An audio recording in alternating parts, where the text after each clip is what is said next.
Hello. Hello. Come on in. Come on in. Have a seat. Have a seat. No. Oh. Well, I respect your decision. You have the right to refuse, but you did not say no.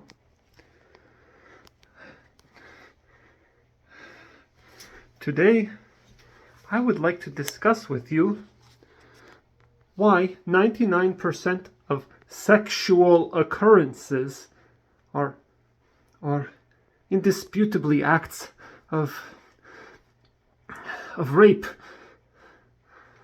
Why are they acts of rape? Well, some people might say that this is an exaggeration. Well, the same people might agree with me that any less than fully consensual act of a union or pertaining thereof might be rape. Do you disagree? Do you think that which is less than fully consensual is separate from rape? Oh, well, let's assume that rape is anything which is less than consensual. And you may say, oh, but rape must be sexual in nature. For now, I will concede that point, but I have made a video, or I will make a video, about how consent is important in every facet of life, and that the fear of admitting rape and the fear of acknowledging rape is grounded in a punitive mentality, and with a rehabilitative and faultless mentality. If we focus instead on rehabilitating and helping the victims instead of punishing the perpetrators, rape becomes much easier it becomes much easier to accept as the foundation of our society, which it currently is. Yes, quite right. But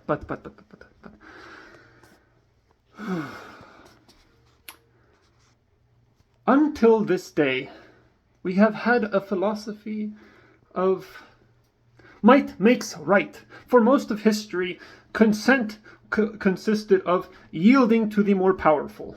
Simply put, the one who is the biggest and the strongest decides what is right and what is just, and everyone else must fall in line, lest they meet the consequences of failing to do so. For most of history, this is the consent humans are accustomed to.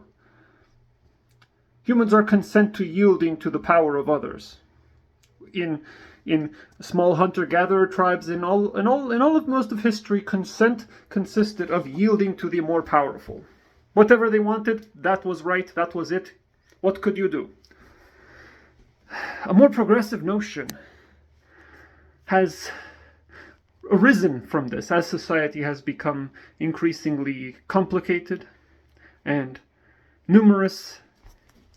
For example, humans are accustomed to living in small hunter and gatherer bands of approximately 25 people, according to War Before Civilization by Lawrence Healy. But as you know, we live in populations where we daily interact with hundreds of people directly, millions indirectly, and this means that our society has increasingly changed. For the last contemporary period, consent has been respecting a person's refusal. This is a dramatic and very progressive shift. Most of us are accustomed to consent in terms of simply respecting someone's refusal. The presence of a no means no. No means no. You may have heard that phrase before. And other than that, one may do whatever they like. She didn't say no. She didn't say no. Am I right? Am I right? That is the contemporary notion of consent. Consent simply means the lack of refusal. But This is only again in terms of sex. It is perfectly within reason. It is perfectly acceptable in a legal sense to be obligated and compelled to do something, even if you no longer consent. For example, I cannot, for example, call my bank and say, hey, I don't want to pay back that loan anymore. I no longer consent to that. So it still applies only to sex. So we're going to concede that we are talking about the concept of purely sexual acts. Now, my friends, is a glorious time amongst us, for there is a new notion afoot around many college campuses, and this notion discusses something called affirmative consent. Affirmative consent is unique. It is a unique concept. Whereas consent traditionally represented the absence of a no, now there is a new notion. Instead of no means no, it is yes means yes. Affirmative consent suggests that consent operates from a point of non-existence. Consent is not considered automatic or a natural state of affairs. Consent must be granted. It must be granted. So simply the fact that someone has not refused is insufficient to assume that there is consent. Now someone must give consent. And what is consent then? As we mentioned before, consent is the lack of no. However, that does not describe what consent is. In of itself, it just represents that consent is the absence of a no. Cold does not exist. Cold is the absence of heat. But what exactly is consent? Well, affirmative consent attempts to specify this explicitly. It says that consent must be informed, it must be explicit, and it must be voluntary. Now, when I ask people, or I gather from social interactions, how consent actually works in most of society, where do people meet for a sexual union? Well, a lot of people say they meet at bars. Well, when they meet at a bar, that means that they are intoxicated. They are unable to volunteer to have sex with you, for they have consumed an inebriating substance.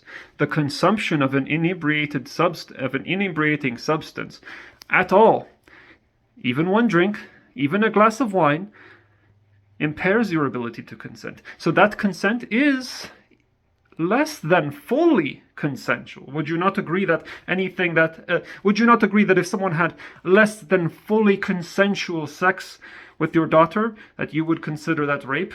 Would you not? Would most people would consider sex that is less than fully consensual to be in the equivalent of rape? Is it not? Is it not, brothers and sisters?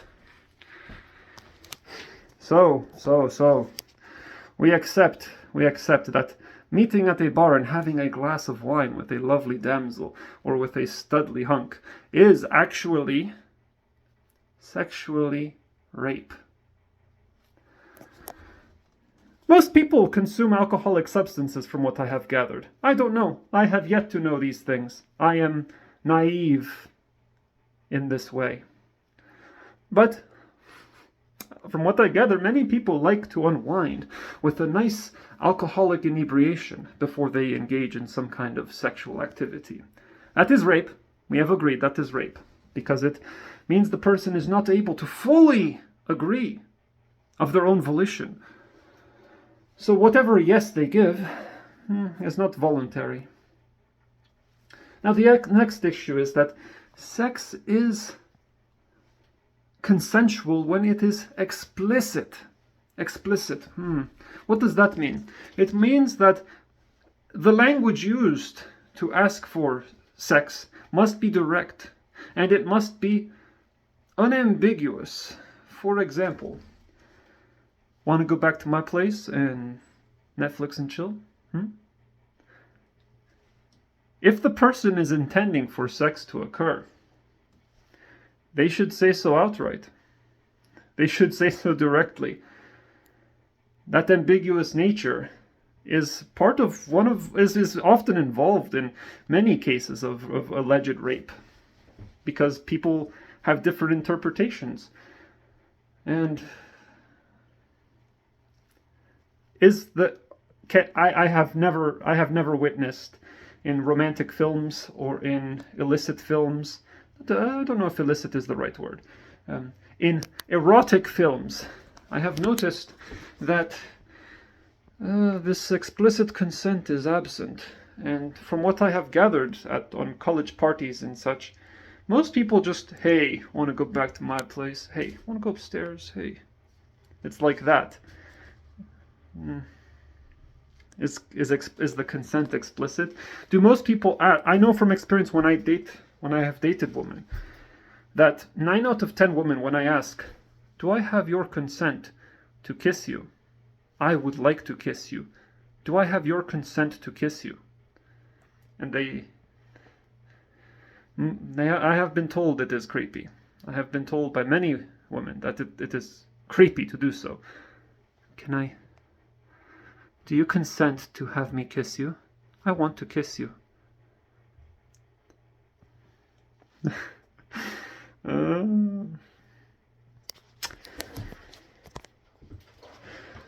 It is the same thing for asking about sex. Do you wish to engage in sexual intercourse? This statement also might creep people out at the bar. And you might say, oh, well, that's because it's creepy. Is it creepy? I ask you, is it creepy? What is creepy about explicitly? I mean, it should bear to reason that if someone is fully consensually agreeing to have sex with you, that they would do so when asked directly, is it not? If I go to a bar and I say, hey, let me buy you a drink, girl. Let me buy you a drink. Let's go back to my place after, and we'll cook something together and spend the evening together. If I say something like that, maybe I have a chance. But if I say, would you like to engage in sexual coitus with me? Do you consent? Do you consent? Do you consent? Oh, you know, my friends, I will receive a negative response. But why? You say it is my presentation. Do you consent to sexual intercourse with me? I know from experience that women are creeped out by this, as they say.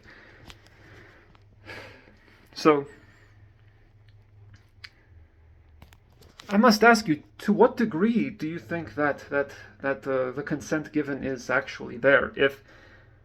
If I say, in vague terms, allude to sex, they agree, but if I ask specifically, it makes them think, oh, I don't actually want to have sex with a stranger in a bar. That is the difference, right? When I say, hey, let's grab a drink and go back to my place, that ambiguous nature leads them along. That ambiguous nature changes the dynamic. That ambiguous nature makes it seem as if like they know me, as if I'm a friend, as if I'm someone personable and approachable, and someone that they can go home with and have fun with, and then maybe, perhaps, maybe have sex. But they don't know. I'm not asking them to make that decision yet. And that decision will never be made. People who talk like that, they don't ever, when it's time to have sex, when they think it is time to have sex, they never, now that I have taken you back to my abode and I have inebriated you to loosen your inhibitions, now do you consent to sexual coitus with me in my apartment alone? No, people will disagree. People will not. So that question is never made. Because asking, do you consent to sexual intercourse with me? Would you like to go to my place and have sexual intercourse with me? Do you consent to sex with me? If I ask this, that all of a sudden makes the person actually come to terms with the reality of the situation, that they are going to be going home after consuming an alcoholic beverage with a stranger, someone they do not know, and be alone with them in their house. It's scary. I don't think anyone of sane, sober mind would agree to such a thing. Or very few would. Oh, that's scary. That's scary. It's very similar to how you see in stores. They in fancy restaurants, they don't include the price. And this is because they don't want you thinking about the price. Because if they tell you that that lobster is $40, you might think otherwise. You might have reservations at another restaurant. Yes, yes, my brothers and sisters. That is how it is. It is the same deceptive, manipulative practice.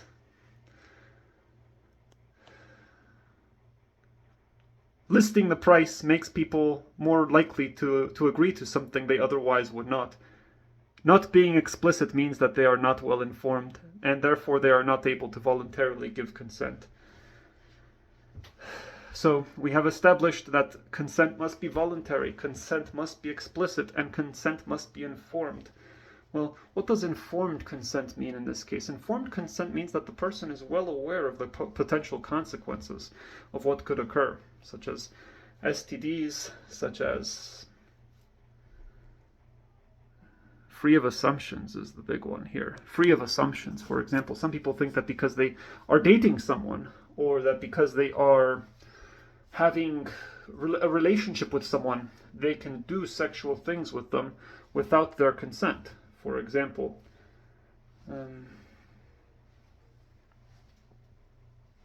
they may think that because someone is their girlfriend, they may say, "Hey, sweetheart," "Hey, sexy," "Hey," which most people don't have explicit, informed consent for that. Most people just assume that that is common sense. That assumption of common sense gets in the way of actual consent. So, for these reasons, according to the definition of consent, which is affirmative consent, which is that consent operates from a state of non-existence and must be granted, and that consent is informed, voluntary, and explicit. Oh, I'd also like to add, consent must be able to be revoked at any time. At any time, someone can say no, and before any and all, you must have consent before, during, and after sex. It is important to be asking for consent before you have sex, while you are having sex, throughout sex, and after sex. This does not occur. This does not occur. The person is not reminded of what is going on. They're not being brought back into the moment. For these reasons, my friends, I posit to you that 99% of sex, according to affirmative consent, is less than consensual and is therefore some form of rape.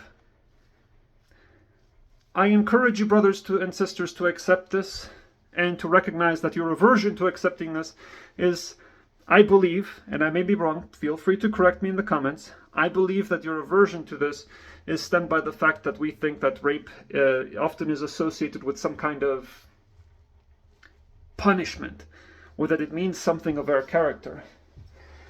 I encourage you, brothers, to start looking at the world differently, to start looking at the world from a perspective in which everyone is faultless and is trying to do their best and wants the best for society, and that we should help people to be able to do that instead of focusing on how to punish them or to make them into bad people. I suggest that the majority of rapists do not know that they are rapists.